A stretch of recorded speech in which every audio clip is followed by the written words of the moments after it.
Today's Kingstonist News is brought to you by Kingston Community Credit Union, Kingston's only locally owned credit union serving the community for over 65 years.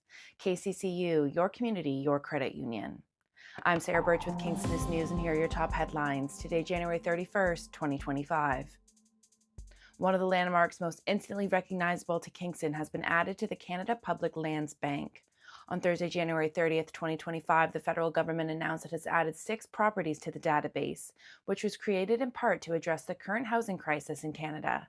Kingston Penitentiary is among 5 new properties now intended for leasing and ready for builders to submit their plans. The service those in Greater Napanee receive in an emergency if 911 is called should significantly improve next week. The new medical priority dispatch system will be implemented by paramedic services across southeastern Ontario and the Kingston Central Ambulance Communication Centre on Wednesday, February 5th, 2025. Calls to 911 will now be color-coded either red or purple based on a series of questions the dispatcher asks the patient or the caller. Kingston Economic Development Corporation has announced the 10 ambitious entrepreneurs selected through the Starter Company Plus program. Following an intensive business boot camp and competitive selection process that saw 29 applications, these promising businesses have been paired with a local entrepreneur mentor to drive their growth and success, as well as receive funding to support their emerging business. Richard Miracle, a 48-year-old from Tyndonega Township, is facing charges after a concerned citizen reported that a driver might be impaired after leaving a business in L&A County. Officers stopped the vehicle on Belleville Road in Tyndonega Township shortly before 9 p.m. on Wednesday, January 29th.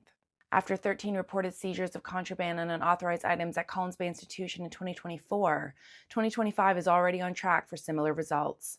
The most recent seizure at the federal prison occurred on Wednesday, January 22nd, the second such incident this year.